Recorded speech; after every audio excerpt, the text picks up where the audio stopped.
Being in a consultant, when we counseled to the students and said that, okay, you can apply later on for the alternate intake, but students said, oh, we don't want to go for the alternate intake, we want to continue with the January intake. That is the reason they get the rejection. If we talk about the admissions and I-20, it takes hardly 1 month. At least आप अपना intake से 2 महीने पहले अपना interview slots booking and all everything आप उसको done करो. Being a reason आप जितना उसके पास जाते रहोगे. अपना कोर्स को लेके कि क्या बच्चे को कोर्स कैसा सिलेक्ट करना चाहिए ताकि उसका वर्क परमिट उसके हिसाब से है. इसमें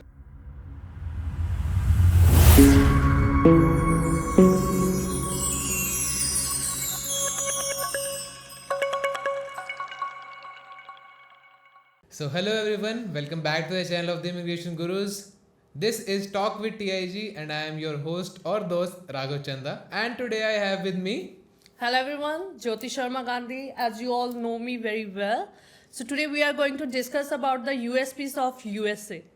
तो USA का नाम सुनते सबके दिमाग में इस समय तो सिर्फ एक ही शख्स का नाम आ रहा है और वो है ट्रम्प, जिसने पिछले साल जब अपनी टर्म में आए थे तो उन्होंने काफ़ी सारे चेंजेस किए थे जो कि काफ़ी अच्छे थे इंटरनेशनल स्टूडेंट्स के लिए. 2025 में वो इंडिया भी आ रहे हैं एंड वी आर होपिंग कि कुछ अच्छी पॉलिसीज़ और लेकर के आएंगे इंडियंस के लिए. तो मैम, अगर हम यूएसए की बात करें, आपने यूएसपी भी कह दी उसकी, तो एक बार बताएं ज़रा कि बेनिफिट्स क्या हैं यूएसए जाने के अगर आज एक इंटरनेशनल स्टूडेंट ने मूव करना है तो.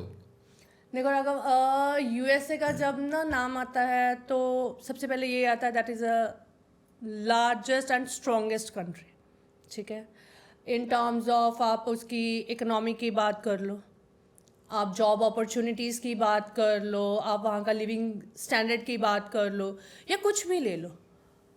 आज की डेट में भी यूएसए लोगों की पहली प्रेफरेंस है, उनको ये रहता है कि हाँ ठीक है, अगर हमारा यूएसए का वीज़ा लग गया ना, we are set over there.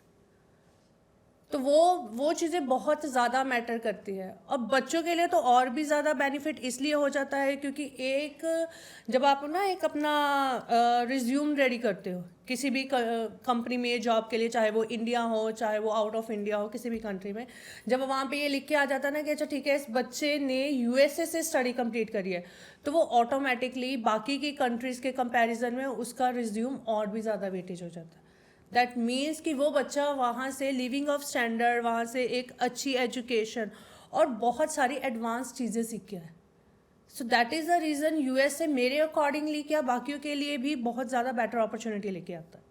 तो फिर बच्चे के लिए बेस्ट टाइम क्या है अप्लाई करने का? Either he should apply after his senior secondary और हिज बैचलर्स और हिज मास्टर्स, और they should go for the intake that I should go for the सितंबर और the Jan intake. Raghav, it's depend upon to the student to student. If anyone wants to go after their higher secondary, like after 12 they want to go, they can apply. After bachelor's they can apply.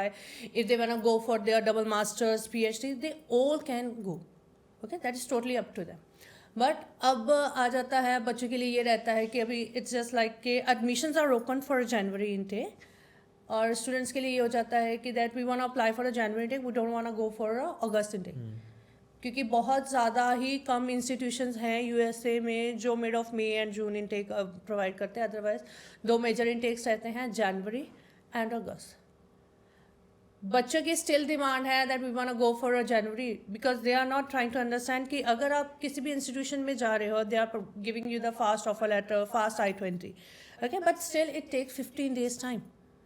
Letter on आपको उसके बाद अपना interview का slots booking करनी होती है, आपको biometric के स्लॉट्स बुकिंग करनी होती है. It takes time. Then let's talk about the time. Ma'am, please tell us what's the complete process of applying for the USA? Look, if we talk about the admissions and I-20, it takes hardly 1 month. Okay, rest it's depend upon to the university. Some universities are taking 2 to 3 months, but most of the university giving you the offer letter and the I-20 within a 1 month. But in terms of the interview slots, it takes your 1.5 or 2 months. अगर मैं बात करूँ किसी बच्चे ने जैन के लिए apply करना है, they can't apply क्योंकि स्लॉट्स नहीं. अगर किसी बच्चे को अगस्त के लिए अप्लाई करना है, they can apply now. At least आप अपना इनटेक से 2 महीने पहले अपना interview slots booking and all everything आप उसको डन कर दो. बीइंग अ रीज़न आप जितना उसके पास जाते रहोगे स्लॉट्स के, let's see if I'm going for a January intake and I have my interview slots for 20th of December. how I can assume that they will give me the visa? There's a very slim chance that they may give. Definitely, that is the reason when being in a consultant, when we counsel to the students and said that, okay, you can apply later on for the alternate intake, but students said that, oh, we don't want to go for the alternate intake, we want to continue with the January intake. That is the reason they get the rejections. Okay. And then they start saying that, oh, USA is giving the lots of rejection, we don't want to go over there. They also blame, the place where they go for the interview. Like they would say that if I go to Delhi, then I won't get the visa. If I go to Mumbai for my interview, I will get the visa. How you can judge the persons like they are going to the another locations and they will get the visa? ठीक है, अब आप मुझे एक चीज़ बताओ, आप अपने ही near by VFS ना जाके किसी अदर VFS में जाना चाहते हो, ठीक है, वहाँ पर जाने के लिए आप 10 to 15,000 रुपीज़ भी स्पेंड करोगे या उससे ज़्यादा स्पेंड करोगे, ठीक है. लेट्स से अगर मेरे को चेन्नई जाना पड़ गया तो जाहिर सी बात है कि आज का मेरा अगर बायोमेट्रिक का स्लॉट है, मेरे को 3-4 दिन बाद का मेरा इंटरव्यू का स्लॉट है, तो मैं वापस तो आऊँगा नहीं, मेरे को 4-5 दिन वहीं पे रहना पड़ेगा. It will cost me somewhere around 50,000 rupees, क्योंकि मैं अगर बाय एयर जा रहा हूँ, मेरे को ट्रेन से जाना है, मुझे अपने लिए वहाँ पे अकोमोडेशन भी देखना है. इट ऑब्वियस है कि अगर कोई 12th pass out student, higher secondary वाले जो स्टूडेंट्स जाते हैं, they prefer to bring their parents with them, कि दूर है, हम नहीं मैनेज कर पाएंगे, ठीक है. तो वो सारी चीज़ें बहुत ज़्यादा मैटर करती है. मेरी हमेशा बच्चे के लिए प्रेफरेंस यही रहती है, okay, if you are confidence, you are pretty much sure about your course, your institution, don't go to the alternate location, go to the Delhi. वो आपके लिए सबसे बेटर ऑप्शन है. अगर आपको वीज़ा मिलना है, आपको दिल्ली से भी मिल जाना है. अगर आपको नहीं मिलना है तो आप चाहे, बीच में आया था कि बच्चे दोहा जा रहे हैं इंटरव्यू के लिए, वीज़ाज आ रहे हैं, आप चाहे दोहा चले जाओ, आपको वहाँ पर भी नहीं वीज़ा मिलेगा. ओके, तो मैम एक और बात पे हम डिस्कस करते हैं थोड़ा सा, जो कि हमारा रहने वाला है अपना कोर्स को लेके, कि क्या बच्चे को कोर्स कैसा सिलेक्ट करना चाहिए ताकि उसका वर्क परमिट उसके हिसाब से है. इसमें कुछ डिफरेंसेस हैं बाकी कंट्रीज और USA के लिए. देखो, आज की डेट में सब जगह स्टेम की डिमांड है. Okay, let's talk about your profile. तुम्हारी ग्रेजुएशन कौन सी स्ट्रीम से पास आउट हो?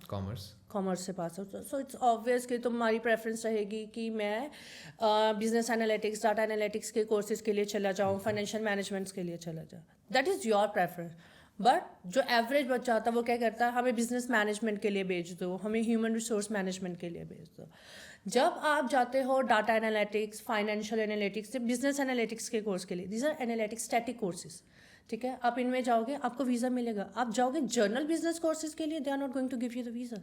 बीइंग अ रीज़न, स्टेम को इंट्रोड्यूस करने वाला ही USA है. 2024 में कनाडा ने ज़रूर इस चीज़ के लिए काफ़ी ज़्यादा हाईलाइट करा, being a reason of their different circumstances, they are changing their rules and all. But इसको एक्चुअल में ओरिजिन करने वाला था USA. Still they are saying, USA का हमने 2-3 दिन पहले ही डाटा चेक करा था, वेयर दे आर सेइंग कि till 2033 they are going to open 174 million jobs. Yes, 174 million jobs they are going to open within a period of 8 to 9 years. ठीक है, बहुत अच्छा नंबर है. अगर वो इतना जॉब ओपन कर रहे हैं, that means they are going to give you the visa. Exactly. अब वीज़ास किसको मिलेंगे? वीज़ा उन्हीं को मिलेंगे जो स्टेम कोर्सेज के लिए जाएंगे. ओके, तो ये सारे के सारे जो अब जॉब्स आने वाली हैं, क्या हम ये सोच सकते हैं कि IT वालों के लिए आने वाली है, क्योंकि स्टेम बेसिकली IT के लिए रहेगा. सबसे ज़्यादा पीपल आर सेइंग कि सबसे ज़्यादा हाईएस्ट पेइंग जॉब रहती है मेडिकल स्टूडेंट्स की. डन है. नो, सबसे ज़्यादा हाईएस्ट पेइंग जॉब अगर हम आउट ऑफ इंडिया की बात करें तो सबसे ज़्यादा job opportunities, highest salary packages रहते हैं फॉर IT स्टूडेंट्स. क्योंकि जितनी जल्दी हमारी जनरेशन, हमारी अपनी ही सराउंडिंग्स, जितनी जल्दी IT के सेक्टर में हम इतना ज़्यादा IT के साथ मतलब स्टक होते जा रहे हैं, हमारी छोटी छोटी चीज़ें हम लोग डिपेंड है. Let's say phone, software part of the IT, ठीक है, computers part of the IT. अगर हमें कोई भी नया सॉफ्टवेयर आता है, जैसे AI, अगेन AI, ठीक है, पार्ट ऑफ IT, तो सबसे ज़्यादा हाईएस्ट सैलरी पैकेजेस रहते हैं IT के लिए. अगर आपको IT की नॉलेज नहीं है तो आप थोड़ा बहुत भी आप PC नहीं चला पाओगे. ठीक है, हम लोग आज के डेट में हम लोग 70% IT के ऊपर डिपेंडेंट हो चुके हैं इजीली और आने वाले टाइम में 100% हो जाएंगे, that is for sure. That's why they bet on IT only कि अगले 10 साल हमने आईटी को देने हैं। बिल्कुल, IT को देने हैं, हेल्थ को देने हैं, टेक्निकल साइट्स को देने हैं, जैसे इंजीनियरिंग की बहुत ज़्यादा डिमांड्स रहती है, चाहे वो कंस्ट्रक्शन है, हम कह लें कि इसको मैन्युफैक्चरिंग साइट्स की तरफ चले जाएं, इन चीज़ों की बहुत ज़्यादा डिमांड रहती है। बेसिक कोर्सेज का अब ट्रेंड नहीं है, चला गया वो टाइम जब बच्चा कहता था कि ठीक है मैंने नॉर्मल ह्यूमैनिटीज़ में मैंने स्टडी कर ली, now I have to go with the मेरा एजुकेशन सेक्टर्स की तरफ जाना है। ठीक है, आपको एजुकेशन में जाना है, बट जब आप अपना बैचलर ऑफ एजुकेशन यानी कि BEd करते हो आफ्टर ग्रेजुएशन, उस टाइम पर भी आपसे यही पूछा जाता है कि आपको BEd कौन से सब्जेक्ट्स के लिए करनी है। अगर मैं बात करूं कि ठीक है मैं born and brought up in Punjab, तो वहाँ पर अगर किसी ने बैचलर्स पंजाबी में करी है, BEd पंजाबी में करी है, they are getting the good salary package, being a reason वो वहाँ की स्टेट लैंग्वेज है, नेटिव लैंग्वेज हो गई ठीक है ना, तो वो उसको ज़्यादा प्रमोट करते हैं। बट दैट डजंट मीन कि अगर कोई कॉमर्स वाला बच्चा है या कॉमर्स वाला प्रोफेसर उसको नहीं मिलती। ठीक है, टीचिंग का सेक्टर भी अच्छा सेक्टर है आज के डेट में, क्योंकि मेरे अपने 2 बच्चे हैं, दैट आई नो कि जो सबसे ज़्यादा इजी है कॉलेज के बच्चों को पढ़ाना, एंड सबसे ज़्यादा टफेस्ट है प्री प्राइमरी वाले बच्चों को पढ़ाना।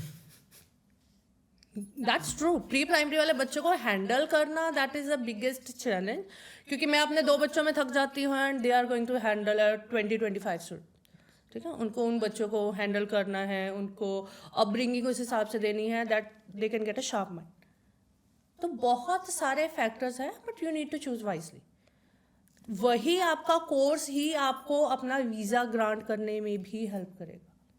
वीज़ा में तो हेल्प कर देगा, वीज़ा के बाद क्या, मैंने स्टडी कर ली। अब मुझे ये बताओ कि अगर मेरे को स्टेम लेके गया तो मेरा कितने टाइम का वर्क परमिट आने वाला है, और अगर मैं नॉन स्टेम कोर्स में जा रहा हूँ तो मेरा कितने टाइम का आएगा? दैट्स ग्रेट, क्योंकि मोस्ट ऑफ द पीपल को ये पता ही नहीं है कि अगर आप स्टेम कोर्सेज में जा रहे हो तो USA आपको 3 साल का वीज़ा देगा। Okay, apart from the stem, अगर आप नॉर्मल कोर्सेज में चले जा रहे हो तो उसमें आपको सिर्फ और सिर्फ 1 साल का वीज़ा मिलेगा। बस 1 साल का वर्क परमिट? यस, आप अपनी स्टडी कंप्लीट करोगे, डजेंट मैटर आपने 3 इयर्स ऑफ बैचलर्स करी है, आपने 2 इयर्स ऑफ मास्टर्स डिग्री करी है, उसके बाद आपको 1 साल का ही वर्क परमिट मिलेगा।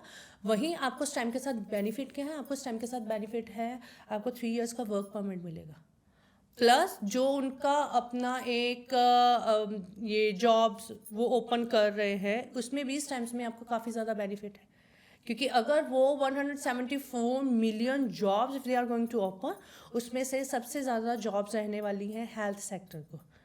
Being a reason we all know कि after the pandemic health systems कितना ज़्यादा ख़राब हुआ है, तो हर एक कंट्री को आज की डेट में चाहिए कि उनका अपना हेल्थ सिस्टम काफ़ी अच्छा हो। चाहे हम ऑस्ट्रेलिया की बात करें, चाहे न्यूजीलैंड है, चाहे UK है, USA है, ठीक है, कनाडा है, सब कुछ अपना हर कंट्री अपना हेल्थ सिस्टम को इम्प्रूव करने में लगी हुई है। फिर उसके बाद उनको चाहिए कि हमारा IT सेक्टर ग्रो करे। जैसे बीच में आया था ना कि हर एक ने बीटेक करी थी इंजीनियरिंग में, तो आने वाला time that is for the IT, आने वाली स्टडी ही बूम होगी IT की। सबसे ज़्यादा जॉब अपॉर्चुनिटीज़ मिलेंगी IT वाले बच्चों को, चाहे हम इंडिया की बात करें, चाहे हम अब्रॉड में कहीं किसी भी कंट्री की बात करें। अगर आपके पास कोई अच्छा स्किल है तो आपके लिए ज़्यादा बेटर अपॉर्चुनिटी है। लेट्स से कि राघव इस टाइम के ऊपर इंडिया में 1 लाख रुपीज़ कमा रहा, ठीक है।